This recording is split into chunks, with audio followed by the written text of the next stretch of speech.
Wretched Radio begins in 3, 2, 1. You're so vain. Probably think there's something about you. Well, I believe the Bible helps yourself. I believe God wants us to be positive toward ourselves. I like the way I look. I like the way I sound. You have to ask the question to say, who am I? Why am I?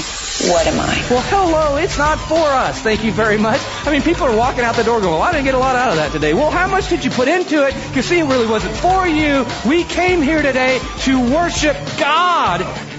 You know your church is healthy when people are going to lunch going, God, how did you feel about it? Did you like it?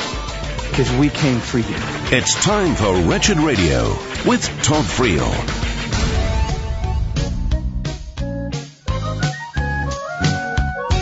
James McDonald had a conference, E-I-E-I-O.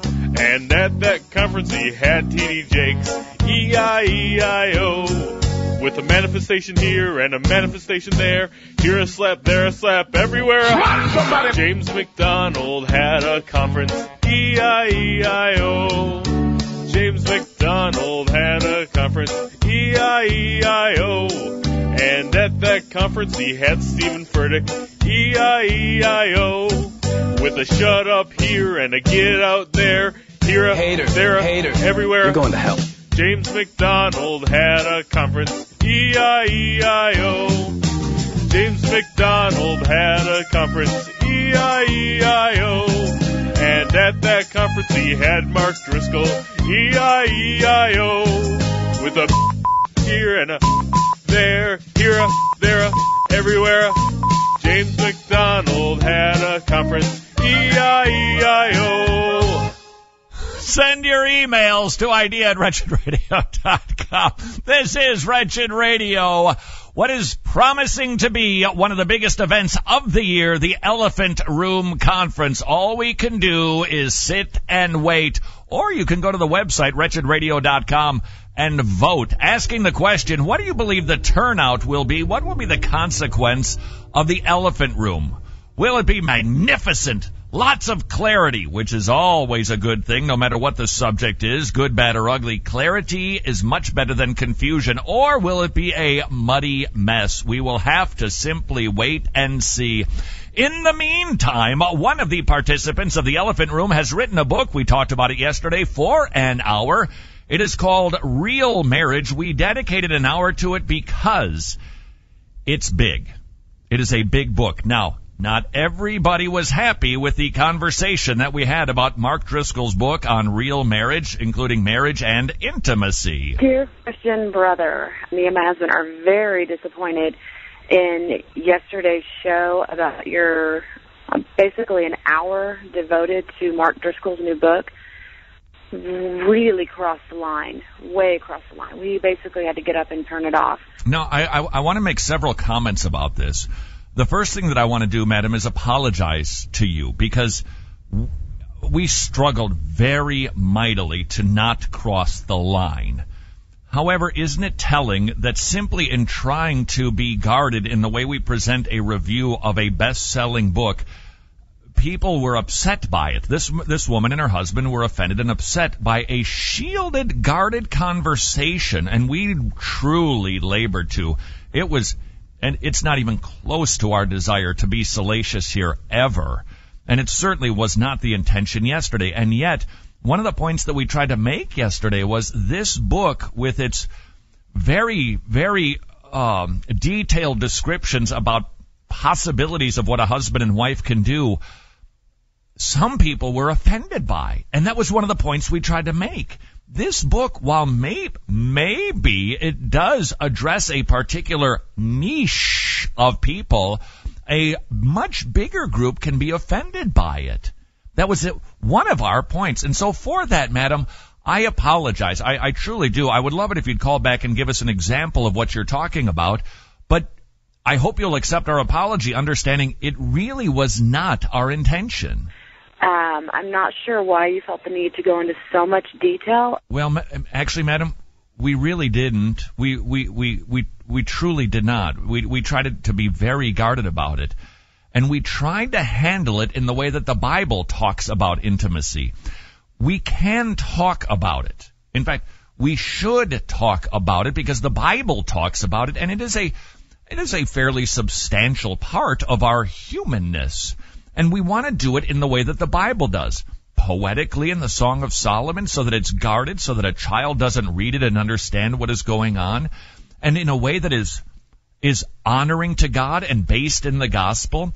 So we wanted to talk about it without being as detailed as the book. At the same time, though, madam, if you don't have something of an understanding of how, using the word lurid is not right because it's not written in that format.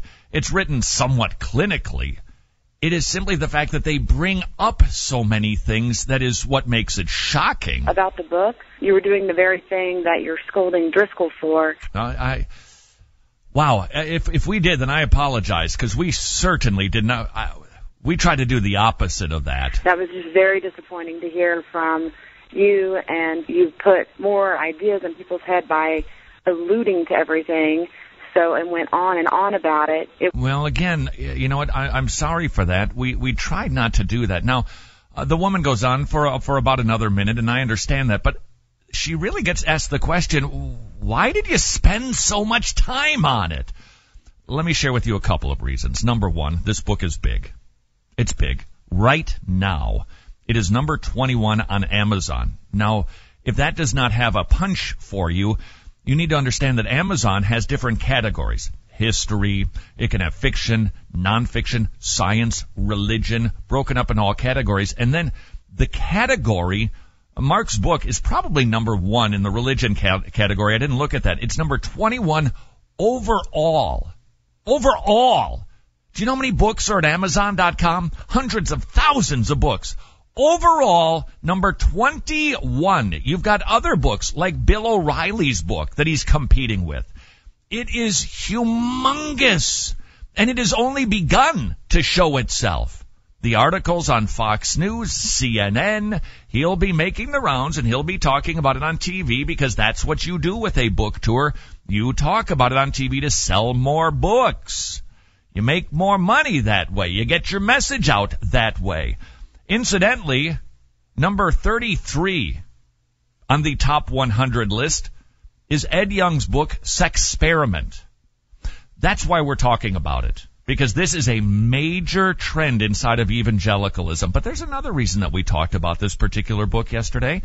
It wasn't just to talk about the book per se. It was to talk about whether or not we evangelicals should be talking about these things in these terms in our churches from the pulpit. And then what do we do with a fellow who is one of the most influential pastors in the country? There is little doubt about that claim. Mark Driscoll heads up the Acts 29 network. Hundreds of churches, hundreds have been planted. To the best of my knowledge, no schools, and that's telling, by the way, but a lot of churches have been planted. He writes books. If you go YouTube Mark, hundreds of thousands of people watch his videos. That's big. So, madam, I again apologize to you. As an aside, I think this makes our point. This is what makes this book so troublesome. That massive group of people who now has to be exposed to this type of thing and offended by this type of thing. It wasn't our intention to do that, but to address something that's a major trend. Because this thing has only begun. It's only been out for weeks now, just a couple of weeks. We will be dealing with, you will see that it is going to come into your church. Are you ready for it? Because it will be coming into your church. Beep, beep, beep, beep. Mr.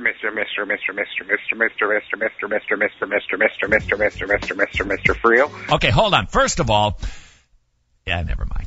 The speed talk with your son, you've made comments about how his voice is changing and it might sound a little off key if you redid it, but seeing as the original one was auto-tuned, I don't really see that as a problem. Hey now! Okay, let's see if we can match the logic of the talking turkey discussion. Becoming a parent is an intensely personal decision when you already made the choice to do the act that caused you to become a parent. So that would be like me going to the judge and saying, "Oh, Judge, yes, I robbed the bank, but I think becoming a prisoner is an intensely personal decision, and I would rather not become one. Wow. Hey, Todd, apparently Joel Osteen doesn't know that Oprah said when she was a teenager, having an abortion was the best decision she ever made. And without that, she wouldn't be where she is.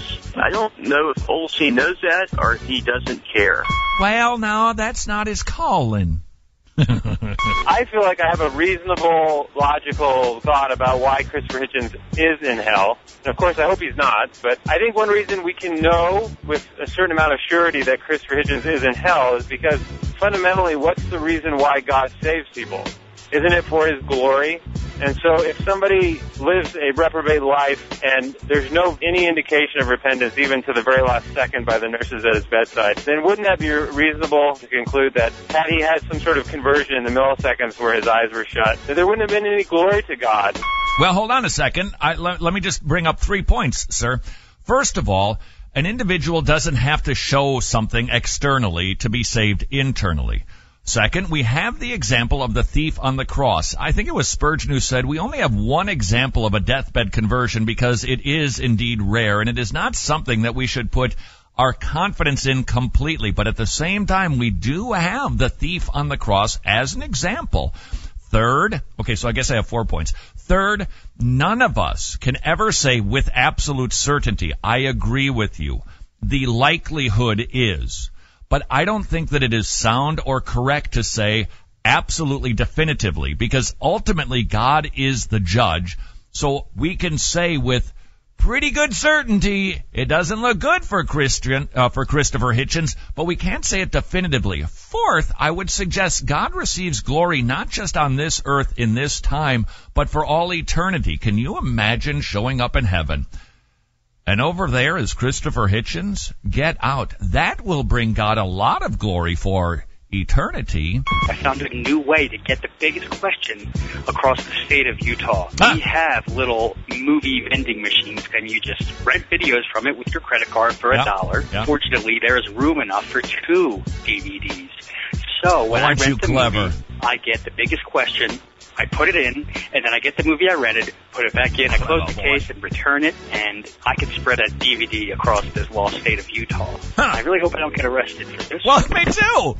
I don't know that anybody actually manually checks those things, so they might, and they might just throw it out, or perhaps they'll watch it.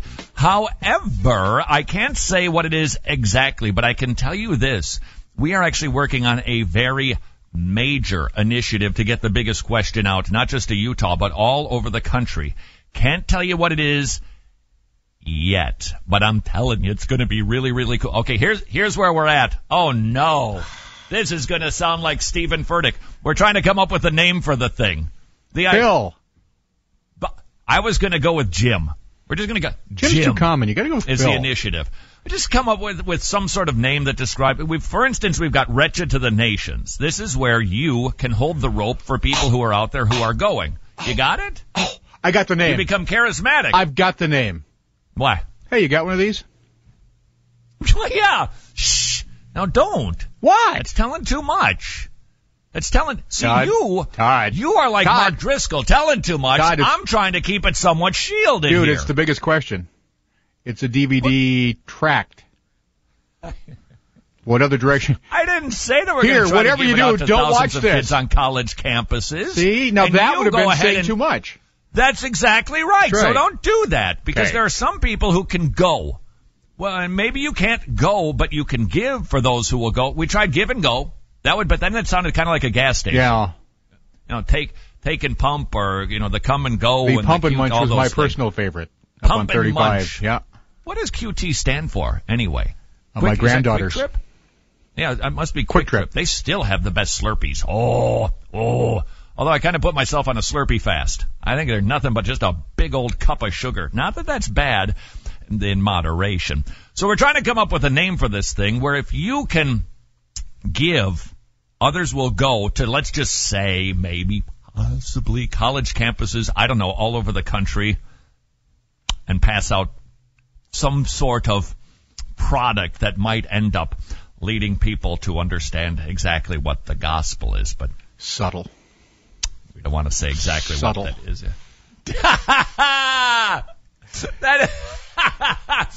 Joey, say that again, because I can't repeat. Joey maybe has the funniest name for it yet. DVD-aspora. I like that. Hey! It's sending out the DVD. But do we have to go to Judea, Samaria, and the uttermost parts of the world when we want to go to college campuses? Not that we're actually telling you that we want to go to college campuses to pass out the DVD, the biggest question, which I think, if I'm not mistaken, you know what? Where is that line between counting and bragging? These days, if you get tweeted to by some of the punk pastors around the country, they were very busy at Christmas time sending out texts that said this many people gave their heart to Jesus, this many people accepted Jesus, which makes them one of the reasons that they qualify for being atheist factories and not churches.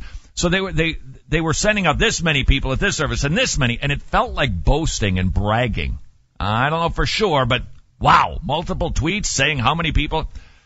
So I want to make sure that I don't do the same thing. I hope that I say this by way of encouragement, because I think it's exciting to us that close to, if not over 80,000 of the biggest question have been purchased and hopefully distributed, and people have watched them, so that hopefully people get saved, and hopefully we are not boasting in numbers, because if I recall, God doesn't like it when we count.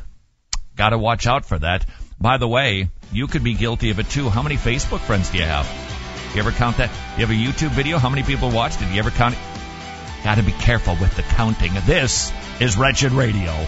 You've been listening to an edited version of Wretched Radio. If you'd like to hear the daily 2-hour broadcast and watch Todd sweat as he does the daily radio show, and watch Wretched TV, plus a bunch of other cool stuff, visit wretchedradio.com.